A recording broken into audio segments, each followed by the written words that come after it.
Come on, baby.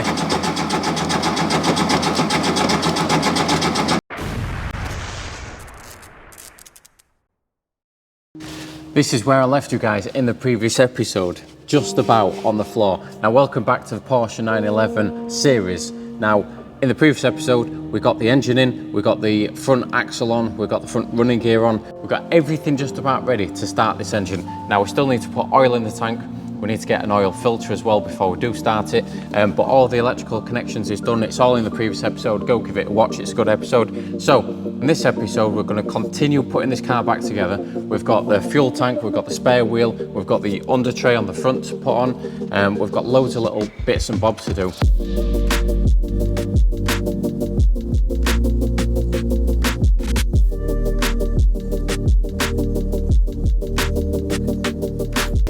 We've certainly come a long way with this car. Now, it looks so different being sat on its wheels. It looks really low and just weird and strange. But that is a major milestone, getting a car back on its wheels, getting the engine in, getting the car back on its wheels. Obviously, we still need to get it started, like I said.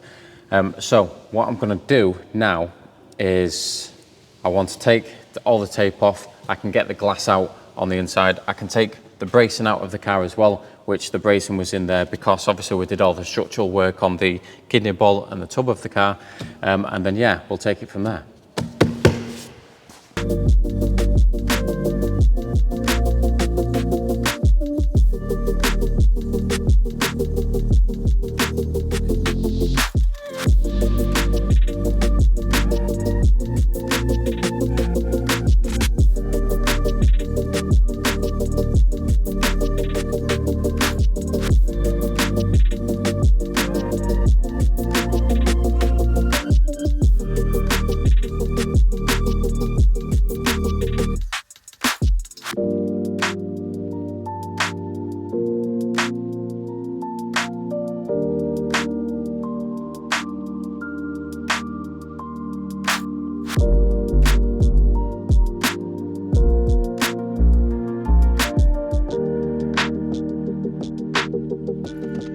We still can't get the engine started because we're still waiting on a filter. So we've got the oil, but we're still waiting on the oil filter. But what I can do is clean this belly pan up. I've got a couple of other little items down here that I can get cleaned up and rust protected. Then I can take all this bracing out of the inside because this is not needed anymore because obviously we've done all the structural parts here. So this can go, I can tidy the inside and I can start removing those windows because this car's getting a full body respray. So the windows need to come out.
I cannot believe how easy that front windscreen came out.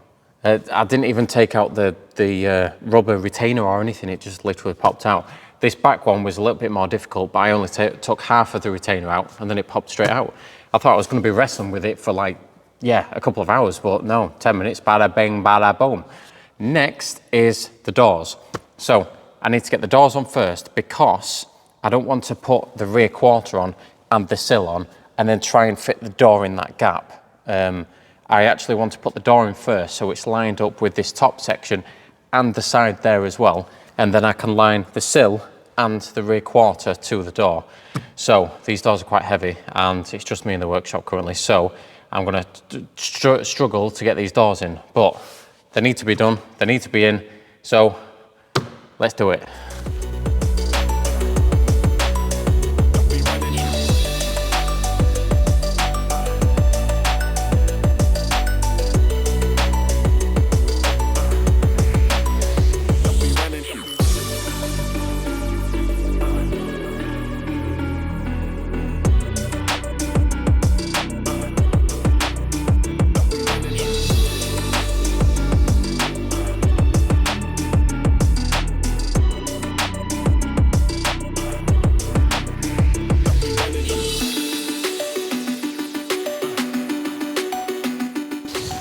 Right, so it is the next day now. Managed to get the doors on. I think this one took a whole lot longer than this one because I got the knack of it when I did that one. Anyway, so I'm going to get the wings on and I'm also going to get this frunk on as well because I want everything from the front to the back of the doors to be in line.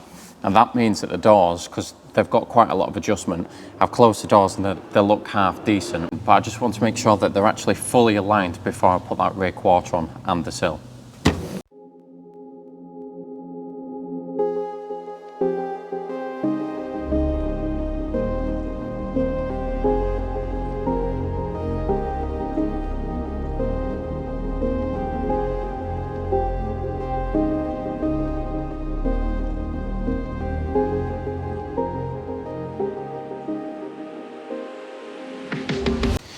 Right, we've got the panels on. I need to spend a couple of hours just sort of like moving these panels around just to get the best gap in that I can. But it means that from the back of that door forward and from the back of that door forward is all good, panel gap wise. Then I can put the sills and the rear quarters onto where the door meets it and make sure those panel gaps are good. These panels look different to what they did because we've already started doing the bodywork on these off camera. So that's in progress. That's why this one's shiny and these ones aren't. But first, before I do the panel gaps, I want to get the oil cooler lines on. So it means drilling some holes and tapping the brackets that I put on in the previous episode on the bottom of the sill because the oil cooler lines actually attach into there.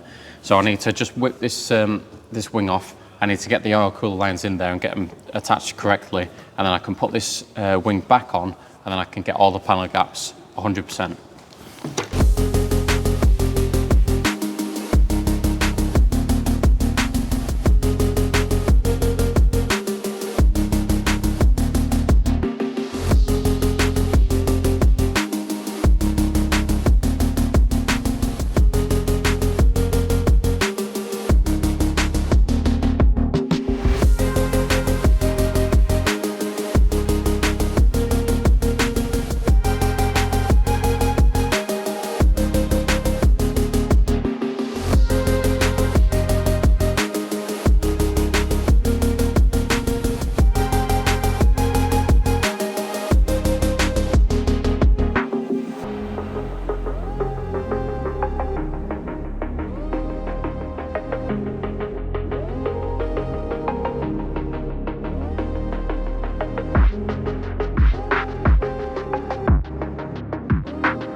Right, we are getting closer to getting this car started. So I've got the panels on the front. I still need to shimmy them around to see exactly what panel gaps I need. But I couldn't help myself but put the oil cooler lines and then obviously the filter and the oil. Now we've got the filter.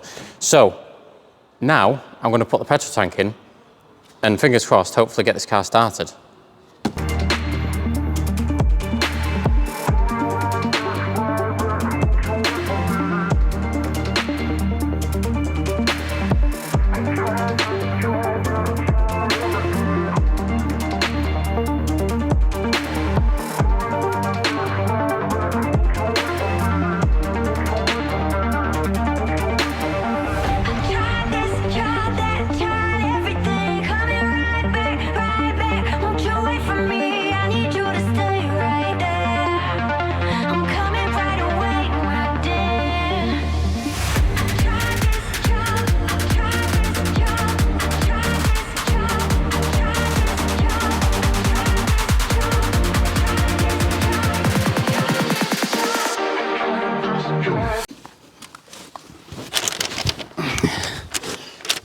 Right, a huge fingers crossed moment right now because I'm really hoping I've connected everything up.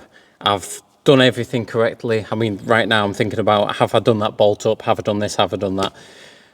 I've gone through everything, or most things, and yeah, hopefully, fingers crossed, pinnacle moment, fingers crossed it starts. Let's do it. Let's do it, it's now or never. Right, immobiliser. There we go. Don't know what that means, but okay. Right, let's make sure it's not in gear first. Right, I think we're ready.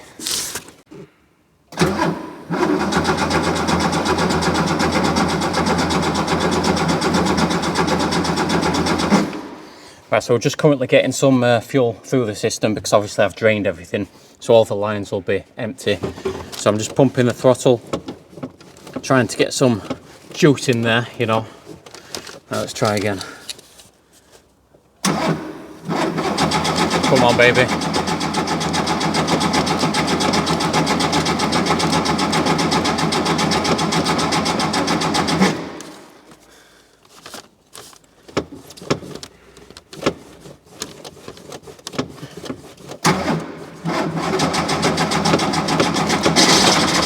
Come on.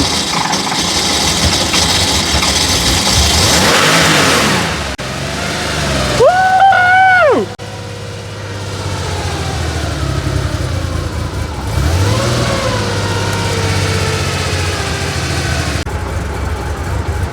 Right, let's quickly check for leaks. Started. Got it started. Nice. I mean, to be honest, I'm kind of here on my own in the workshop. It's like nearly 8 o'clock at night. I was determined to get this started today, and we managed to get it started. So that is a massive win. I mean, it didn't, not the first turn of the key. I had to get all the juices flowing and things like that, you know, get all the juices in there. But we've actually managed to get it started, which is a massive win. So we've got it back on its wheels, got it under seal with Dinitrol stuff, and we've got it started. All we need to do now is do the sills, the rear quarters, and get it painted, and then bada bing, bada boom, it's done. But that's going to be it for this video because that's a major milestone. In the next video, we're going to get those sills on, we're going to get those rear arches on, hopefully, and hopefully get this car very near to paint. Started. Don't know what to do with myself now.